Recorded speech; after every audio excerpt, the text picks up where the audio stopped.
സ്നേഹമുള്ളവരെ, ധനവാന്മാരെപ്പറ്റി, അവരുടെ കാര്യസ്ഥന്മാരെപ്പറ്റി ഒക്കെ സുവിശേഷത്തിൽ പല ഭാഗങ്ങളിൽ പ്രതിപാദിക്കുന്നുണ്ട്.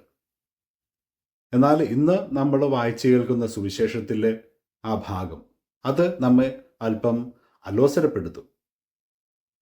കാരണം ഇവിടെ നമ്മൾ കേൾക്കുന്ന ആ കാര്യസ്ഥൻ, അയാൾ അനീതി പ്രവർത്തിച്ച ഒരാളാണ്.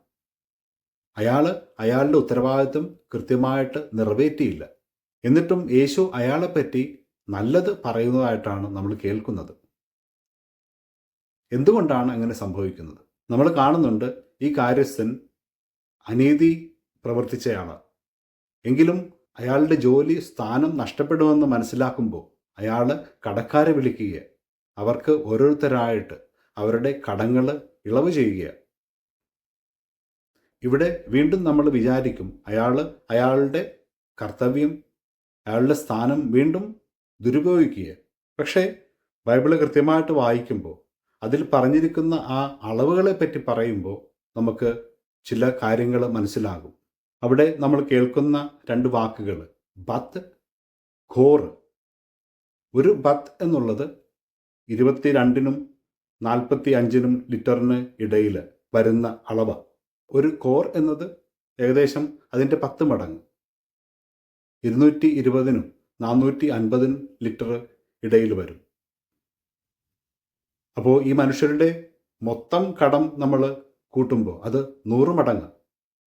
100 ബത്ത് എണ്ണ, 100 ഖോറ് ഗോതമ്പ്. അവിടെ നമ്മൾ മനസ്സിലാക്കുന്നു, വളരെ ഭീമമായിട്ടുള്ള ഒരു അളവാണ് ഇവരുടെ കടം. ബൈബിള് പണ്ഡിതർ പറയുന്നത്, സത്യത്തിൽ ഇയാൾ ഇളവ് ചെയ്യുന്നത് ഇവരിൽ നിന്നും അയാൾ ഈടാക്കിയിരുന്ന കൊള്ളപ്പലിശയായിരുന്നു എന്നാണ്. അതെ, അയാൾക്ക് ലഭിക്കാമായിരുന്ന, അല്ലെങ്കിൽ അയാൾ സമ്പാദിക്കുവാൻ ശ്രമിച്ച ഈ കൊള്ളപ്പലിശയാണ് ഇവിടെ ഉപേക്ഷിക്കുന്നത്, ഇളവ് ചെയ്യുന്നത്. അതുകൊണ്ട് തന്നെ ഈ കടക്കാർക്ക് ജീവിക്കുവാനായിട്ടുള്ള ആശ്വാസത്തിന് ഒരു വകയാണ് അയാൾ നൽകുന്നത്. മാത്രവുമല്ല, ഇതിൻ്റെ ഒരു നല്ല വശം അത് ഈ യജമാനനും അനുഭവിക്കുന്നുണ്ട്. കാരണം തീർച്ചയായിട്ടും ഈ കടം ഇളവ് ചെയ്യപ്പെട്ട മനുഷ്യർ ഈ യജമാനെയും പ്രകീർത്തിക്കും. കാര്യസ്ഥൻ ഈ യജമാനു വേണ്ടിയിട്ടാണല്ലോ ജോലി ചെയ്തത്. അതുകൊണ്ടൊക്കെ കൂടി ആയിരിക്കണം യജമാനൻ അയാളുടെ ഇങ്ങനെയുള്ള പെരുമാറ്റത്തെ പ്രകീർത്തിക്കുന്നത്.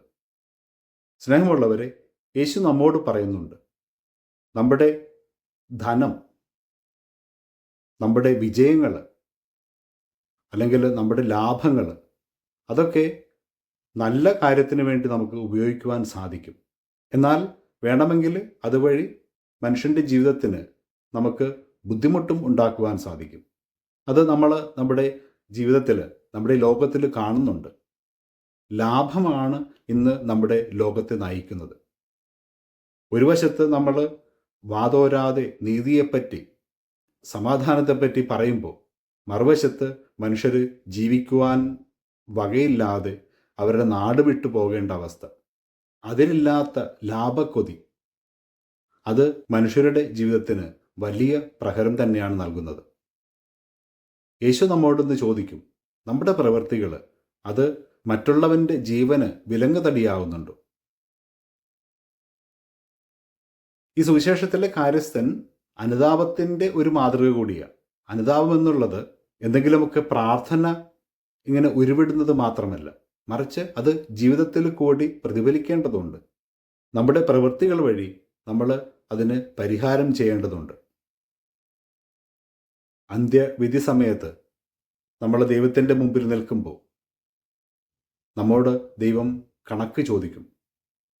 അവിടെ നമ്മൾ കേൾക്കുന്നത് നമ്മൾ എന്ത് സമ്പാദിച്ചു എന്നുള്ളതല്ല, എപ്രകാരം നീതിപൂർവം നമ്മൾ ജീവിതത്തിൽ പ്രവർത്തിച്ചു എന്നുള്ളതാണ്. എത്ര മനുഷ്യർക്ക് നമ്മൾ താങ്ങും തണലുമായി എന്നുള്ളതാണ്. സ്നേഹമുള്ളവരെ, ജീവിതത്തിൽ ഇങ്ങനെ യഥാർത്ഥ മാറ്റങ്ങൾ വരുത്തുവാൻ നമുക്ക് സാധിക്കട്ടെ. നമ്മുടെ പ്രവൃത്തികളെ നമുക്ക് പരിശോധിക്കാം. നമ്മുടെ ധനത്തിലും വിജയങ്ങളിലും മറ്റുള്ളവർക്കും കൂടി പങ്ക് നൽകുവാൻ നമുക്ക് സാധിക്കട്ടെ. അതിന് ദൈവം നമ്മെ എല്ലാവരെയും സമൃദ്ധമായിട്ട് അനുഗ്രഹിക്കട്ടെ. ആമേൻ.